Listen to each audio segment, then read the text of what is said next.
Thank you. Good evening, everybody. Welcome to this evening's Standard Committee on Tuesday, the 6th of October, 2020. And I'll now hand over to Bob Hatton for the housekeeping, please. Good evening, everyone. My name is Bob Hatton. I'm from the Democratic Services team at BCP Council, and I'm clerking the meeting tonight. Just got a few housekeeping notices before we start. Please note that the meeting of the committee is being recorded by the Council for live broadcast and will be published on the Council's website for a minimum of 6 months. To ensure the meeting is managed effectively, please could everyone present follow the ground rules for speaking. These are only to speak when invited to by the chairman, to state your name before you speak if you haven't been introduced by name, to mute your microphone when you are not speaking. If you would like to speak, please type RTS, which stands for Request to Speak, in the instant messaging conversation panel on the left-hand side of your screen and click the arrow button to send. If you are able to, it would also be useful to indicate in the conversation panel the subject you would like to speak on. But please note that this panel is visible to all parties. If there are any recommendations moved that require a formal vote, these will be carried out by the Democratic Services Officer, asking for a response on a for, against or abstain basis from each member of the committee. Finally, please could you ensure that background noise is kept to a minimum as far as possible, and especially that mobile phones and other devices are turned off or switched to silent for the duration of the meeting. Thank you very much. And before we go further into the formal agenda, I want to hand back over to the Vice Chairman. Thank you very much. I think it would be very fitting this evening if we were to observe a minute's silence for Colin Bungay. So if members would like to perhaps mute their microphones and turn their videos off, and we will do that starting now, please.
Thank you very much, members.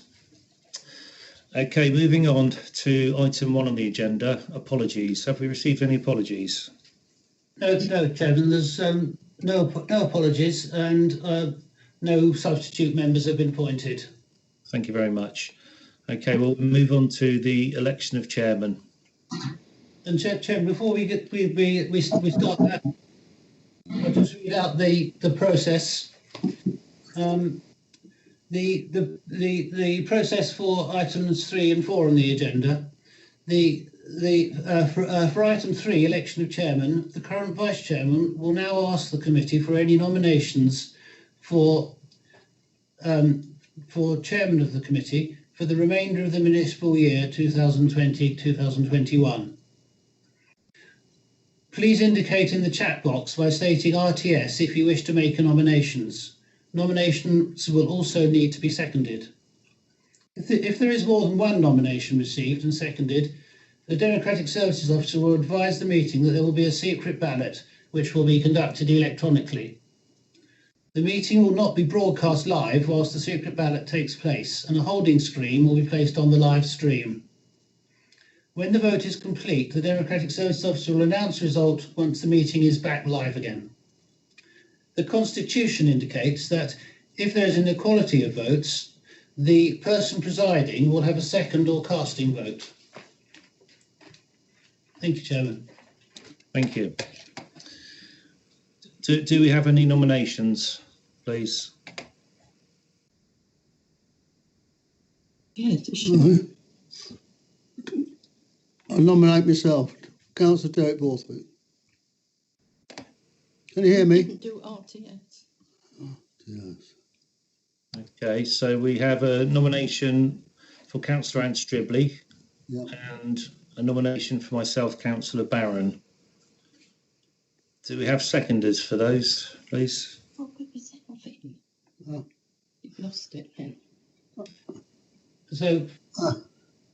So from what I can see at the moment, we've got Councillor Jones nominating Councillor Stribley. Is there a seconder for that nomination of Councillor Stribley?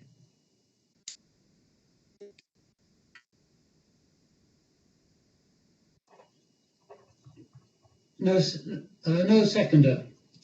So I've got Councillor Rigby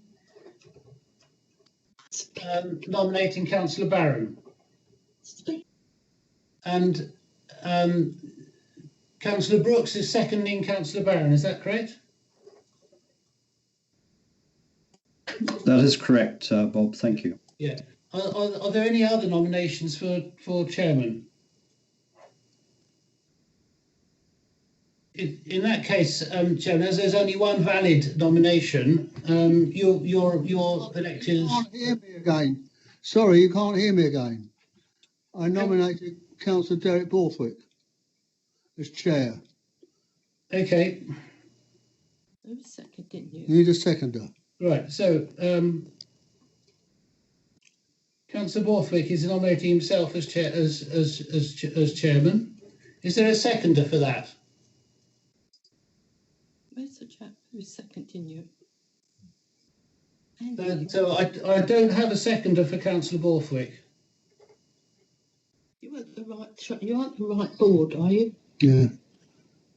Yeah. Okay. So I'm still not showing. And Councillor Stribley is now indicating in the conversation bar she's happy to stand down, but that your nomination, Councillor Stribley, has not been seconded anyway, so it's not a valid nomination. So you can have a valid nomination. You've got to say Andy. Well, So Andy, I'm only seeing one valid nomination at the moment, which is Councillor Barron, nominated by Councillor Rigby, seconded by Councillor Brooks. You want to lose it. well, there's nothing I can do. We haven't got no seconder. He's given it to him. So on that basis, I can hand back to you, Councillor Barron, and you've been elected as chairman of the Standards Committee. Okay, thank you very much, everybody. Now we move on to election of vice chair. Do we have any proposals for that, please? Councillor Andy Jones. Who is he? Can you hear me? Can you type in the message box, please?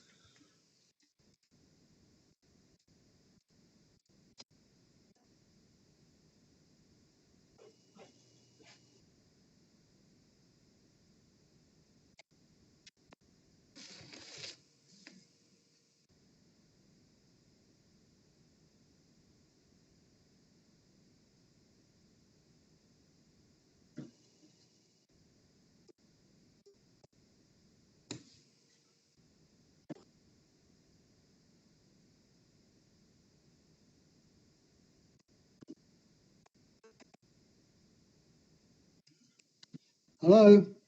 Hello, Councillor Borthwick. Are you typing in the Andy Jones, yes.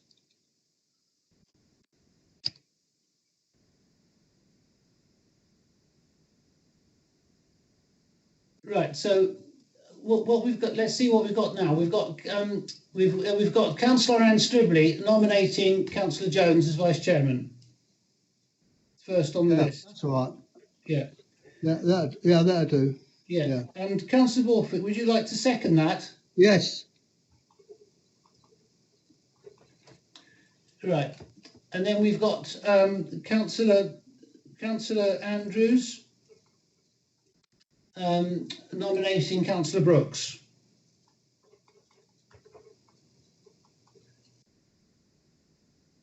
Is anybody seconding Councillor Brooks? I'll be seconded on that, Bob. Councillor Rigby. Are there any other nominations for vice chairman? That being the case, we have two valid nominations, so we will be going to secret ballot. So we'll be pausing the live stream while that takes place, and I'll hand over to my colleague Richard Jones, who will be conducting the ballot.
and welcome back to the Standards Committee, Tuesday the 6th of October 2020.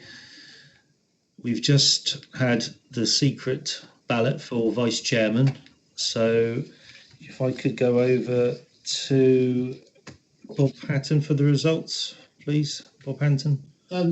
Richard Jones has got the results, Chairman. He's conducted the votes. Apologies. Richard Jones. No problem, Chairman. Thank you, Chairman. Sorry. Members, I now have the results of the election of Vice Chairman of the Standards Committee for 2020-21. The votes were as follows. Councillor Nigel Brooks, 4 votes. Councillor Andy Jones, 3 votes. There were no abstentions. Councillor Nigel Brooks is elected Vice Chairman of the committee. Okay, thank you very much. Thank you, members, for your support. Thank you. Moving on now to item 5 on the agenda, declarations of interest. Do any members have any declarations of interest, please?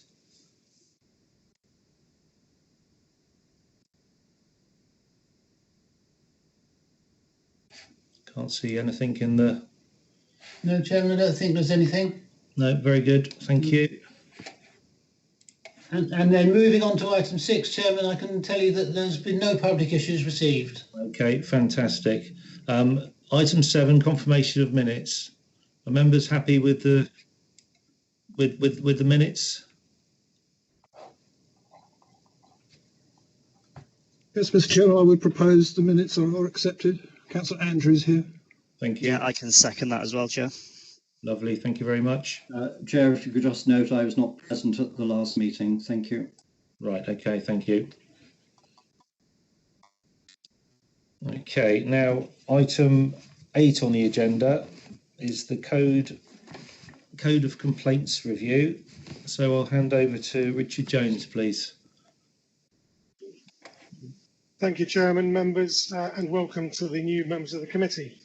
This report is the second time this report has been presented to the Standards Committee, and in future will now be a standard item on all future items, and provides members with an update of complaints regarding alleged breaches of the Code of Conduct against councillors.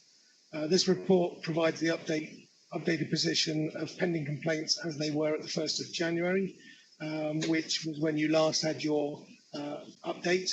And includes details of any new complaints since that date, highlighting those that are still pending.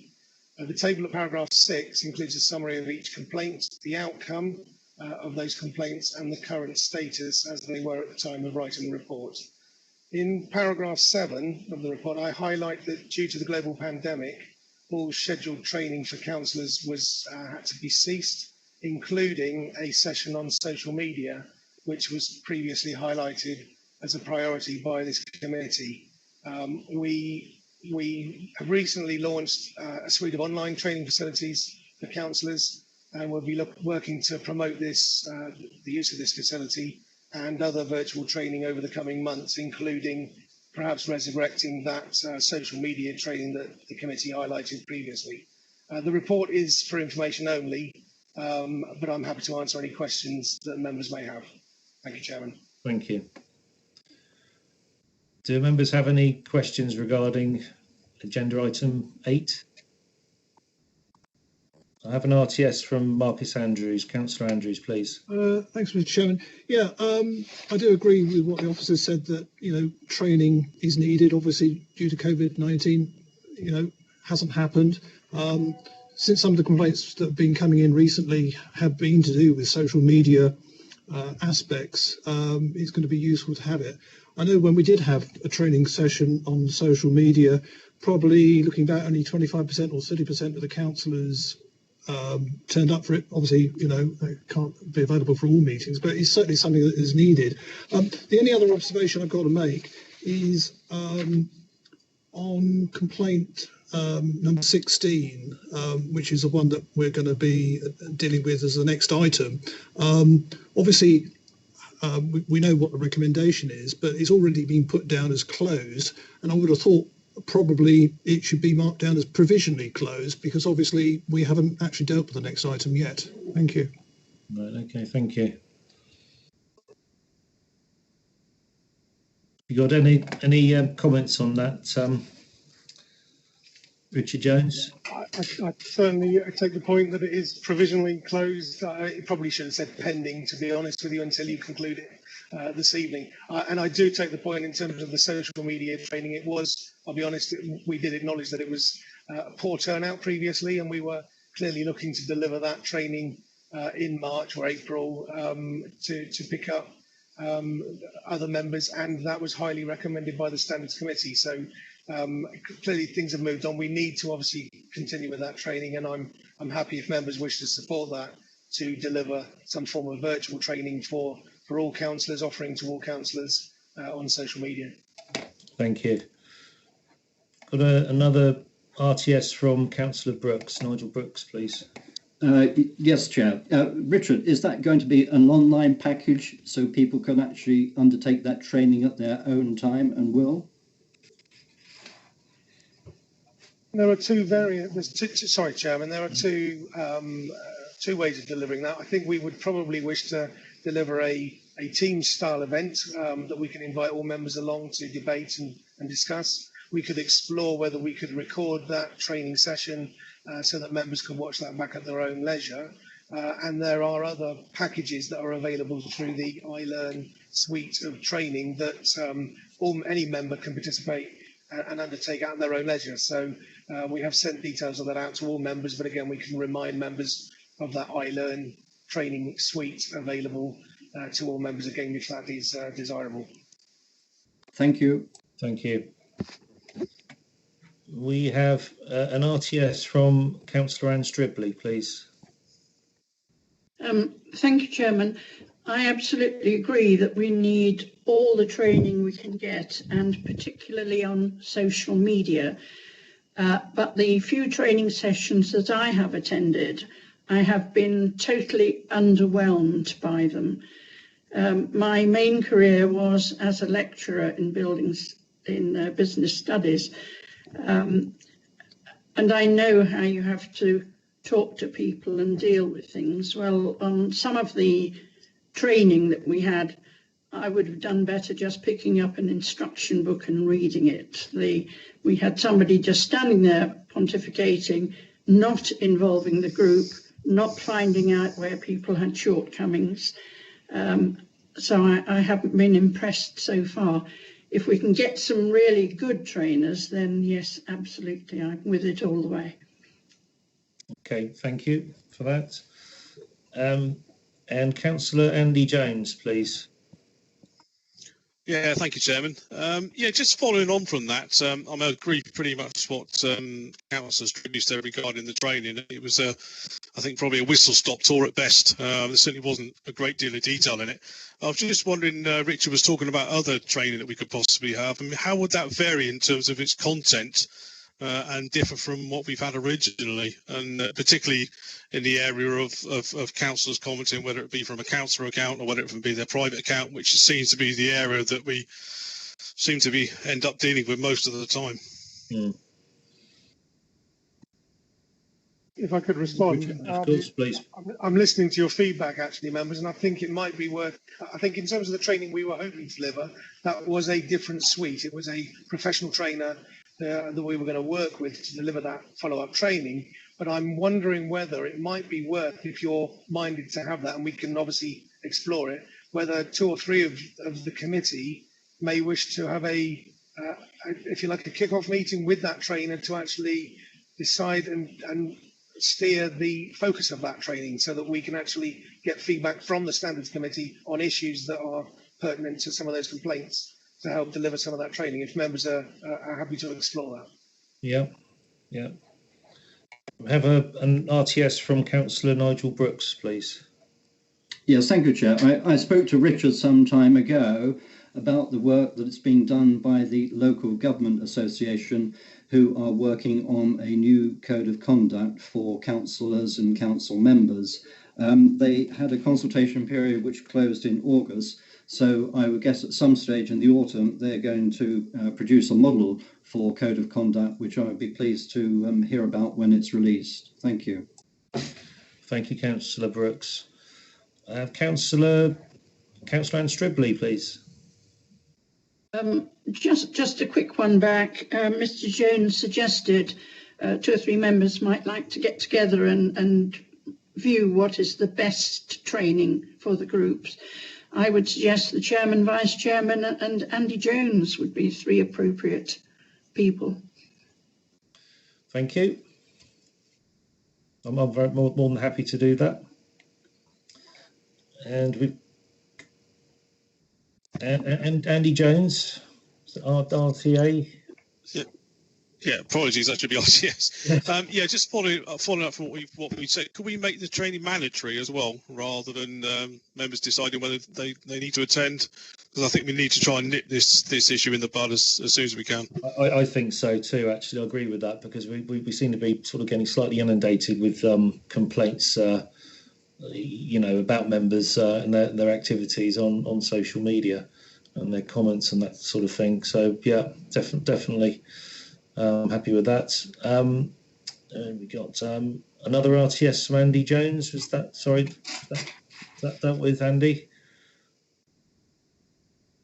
Yeah, apologies, Sarah. I was getting a little bit trigger happy. Thank you. Okay. Is everybody happy with that then? Is that happy to move on? So, Chairman Bob Hanton here. I think that we're saying that we set up this little kind of subgroup, just an informal subgroup of the chairman, vice chairman, and Councillor Andy Jones to get together and meet the trainer and design some of the style of the training. Yeah. Okay. Fine. Yeah. Please.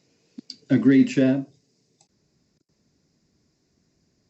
Sorry, Chairman, it's Richard. Just before you move on, can I just comment on the mandatory element? It's very difficult for us to make training mandatory for members.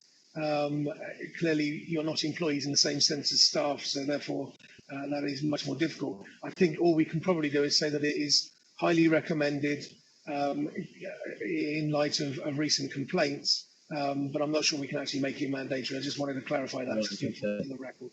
Okay, thank you. RTS from Councillor Rigby. Yeah, thanks, Chair. It's just a quick question. I think we spoke about it possibly about 12 months ago now when we spoke about mandatory training, but also the possibility of, with it not being able to be mandatory, but us having a councillor matrix of what training sessions they've been in, so that's open and available for people to be able to see what training they've had, to sort of encourage people to attend more sessions that are made available, if people know as and when what they've been trained in and such, if that's something which may be possible. Richard, is that a viable proposition? Again, Chairman, we intended to do some of the analysis through the iLearn training that's available online. We can certainly populate some of that information. We are working on a matrix, if you like, that we could feed back. I think actually Councillor Jones commented about a strongly worded email to members, but actually maybe the support of group leaders as well could encourage their own members to attend particular training, and we could feed back that matrix perhaps to group leaders rather than to all councillors, but certainly through the group leaders to highlight which training individual members have attended and which ones they haven't. Okay, thank you. Don't think I've got any more RTSs. Is that an RTS from Councillor Stribley? Or have you... Yes, Chairman. I was going to say, if we can't make it mandatory, perhaps members could be asked to explain why they have declined to do it. Now, there may be one or two who are so IT effective that they don't need it or whatever, but I think perhaps group leaders could be asked to get an explanation from any member who doesn't take part. But what do you do about the independents then? You have a problem. It is in everybody's interest to do the training, I feel, to be honest.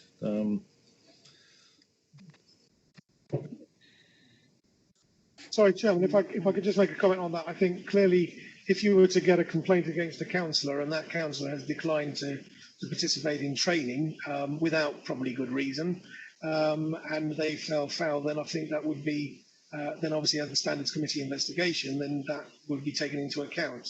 clearly, if they have undertaken the training, that would work in the members' favour, even if they may have still fallen foul of certain issues, that at least they've undertaken that training. But it is only one aspect of training. Clearly, there is a whole range of training that we need to encourage members to participate in, including some of the modules on the iLearn system to do with data protection and other issues. Okay, thank you. Okay, I haven't got any more RTSs on item 8. So if we can move on to item 9, consideration of report in respect to complaint about a councillor. So if I could ask Sian Ballingall to present this, please. Good evening. Thank you, Chair. Thank you. In line with the Council's arrangements for dealing with allegations of a breach of the Council's Code of Conduct, the former monitoring officer referred this matter for investigation on her behalf by Mr. Darsley, with a view to the report of the outcome being considered by Standards Committee. The report's now been finalised and is set out in the appendix to agenda item 9 in the pack of papers this evening. I'd ask you to note in particular the findings of the report author set out in paragraph 7.1 and summarised in the executive summary to the report, namely that Councillor Dunlop was not acting in her official capacity when she made her post to the Facebook group, and that the Code of Conduct was therefore not applicable to those actions. Secondly, the recommendations of the monitoring officer that the committee accepts the findings of the investigator. And thirdly, that committee members may wish to consider other recommendations, including the matter that we've just discussed on training on the use of social media. Thank you. If there's any members that aren't happy with the recommendation, could they please type in the box?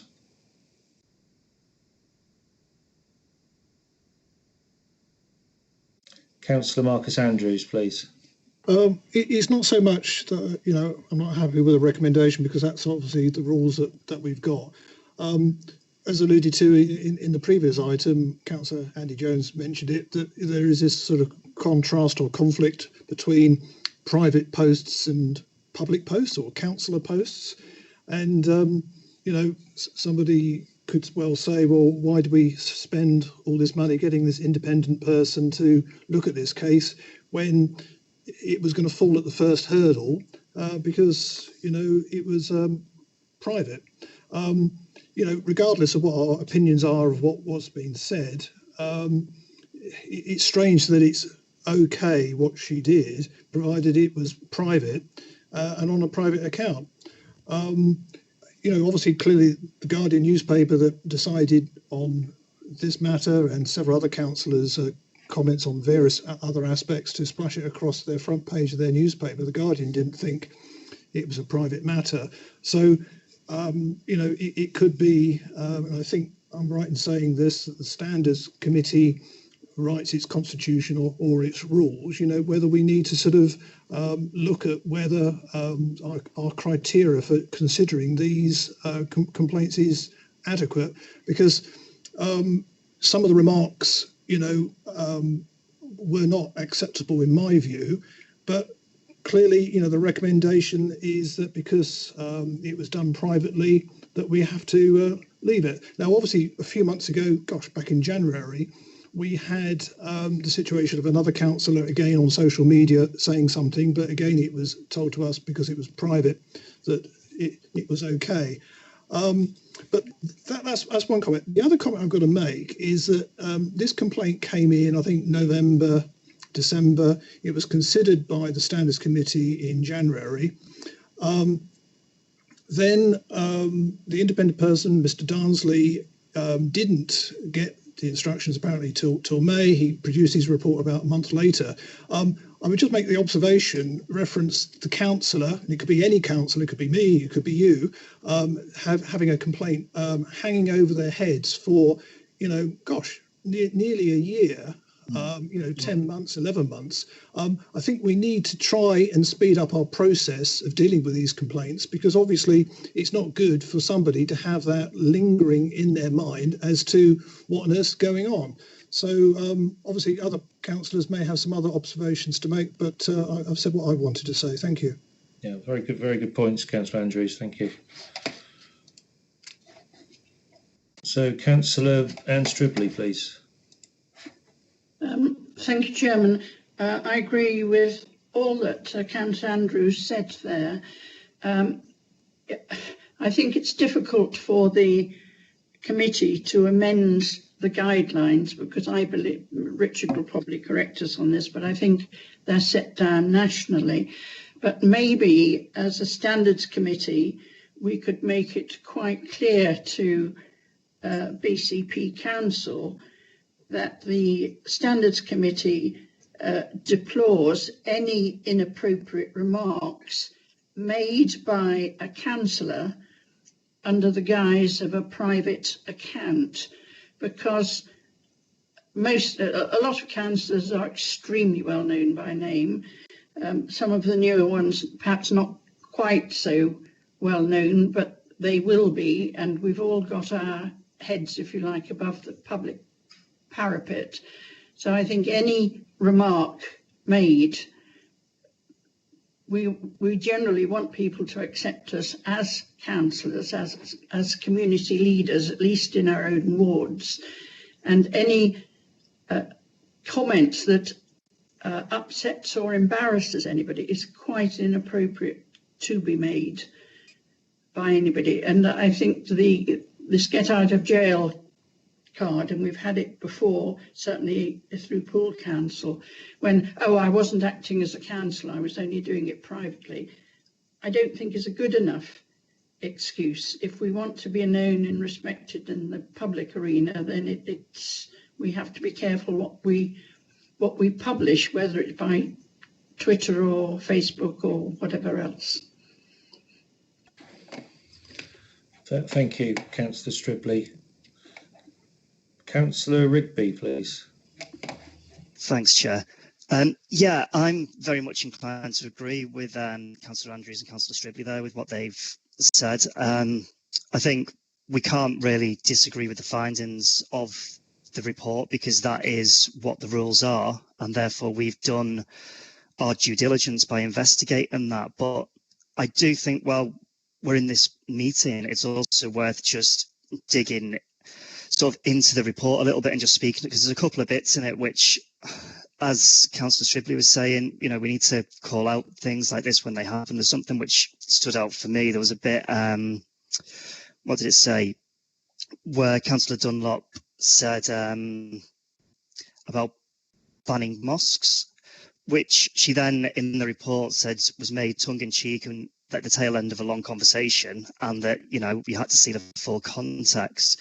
But it's not acceptable, regardless of whether it's in a personal capacity or in a professional capacity, when we're in our sort of position with our standing in the community.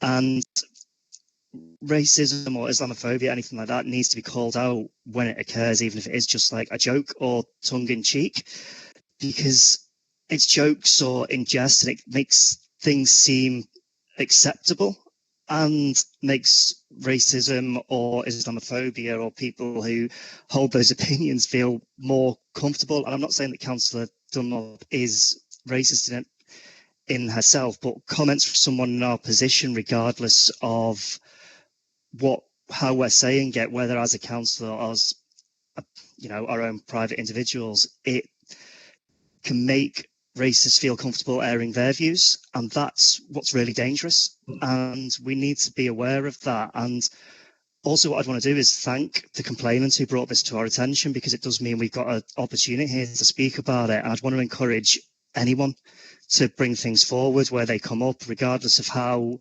these reports come out, this one, the previous one. And I think we should be encouraging people to call out racism in any form at the earliest opportunity. And yeah, regardless of, like I say, it can't be covered by standards and what we do, I think it's important to speak about it and ensure that we don't have that going forward, and we put the council's position on the table as we don't accept this and we don't find it acceptable at all. Thank you. Thank you. I would agree with that. Councillor Andy Jones, please. Yeah, thank you, Chair. Completely agree with what Councillor Rigby and Councillor Stribley said regarding the report.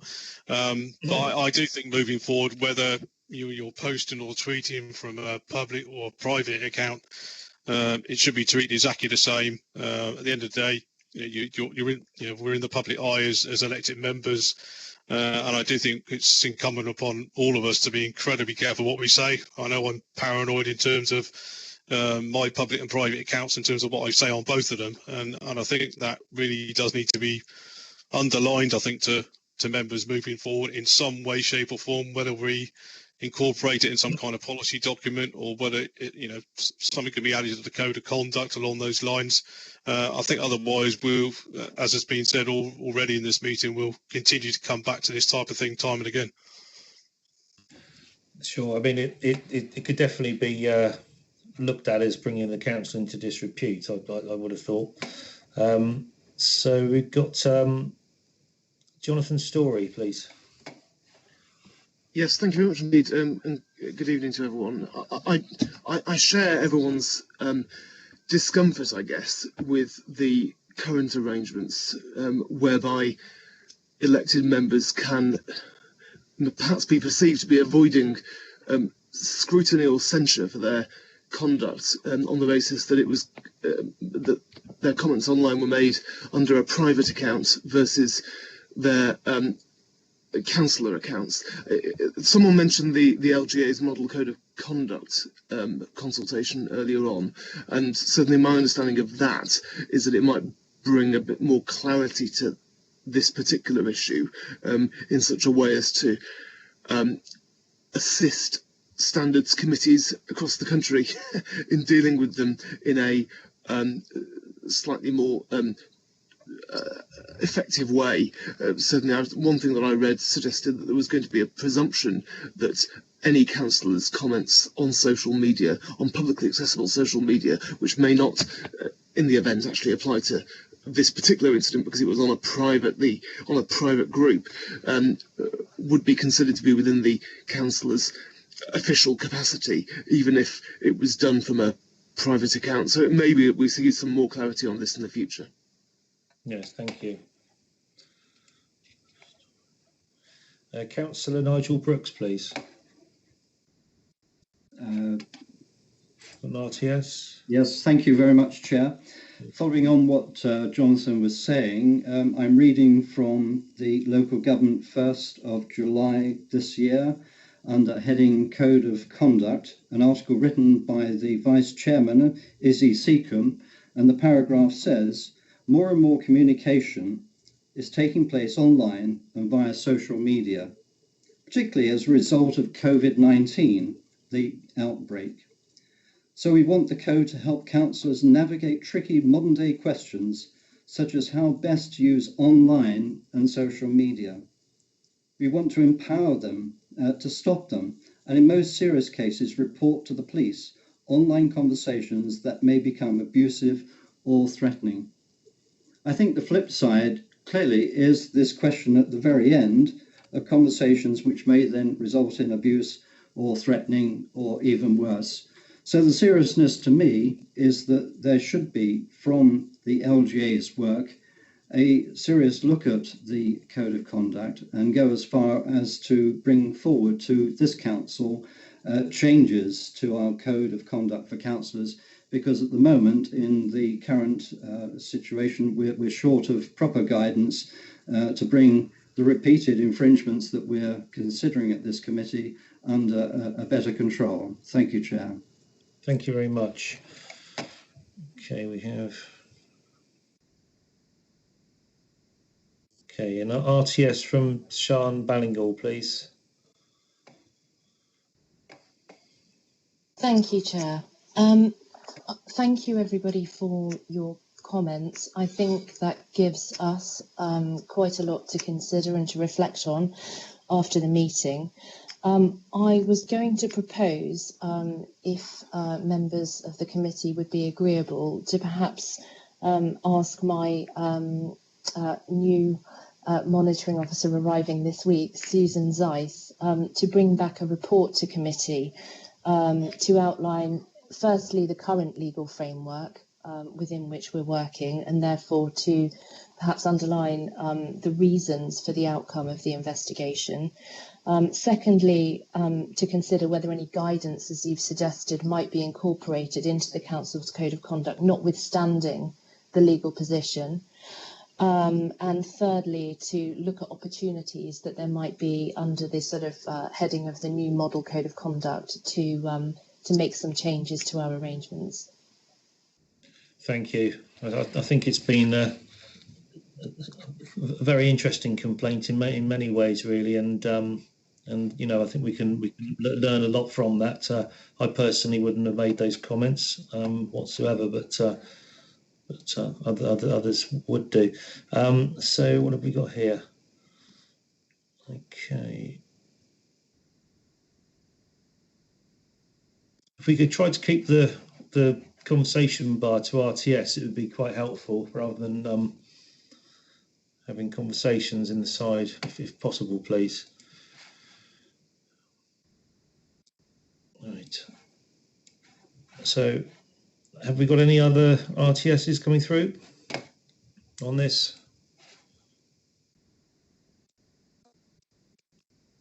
Okay, is there anybody not happy that we accept the independent investigators' findings?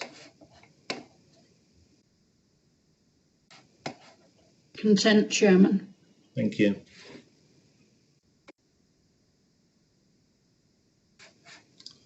Okay, I think that concludes the committee for this evening. What have we got here? Okay. Just a second.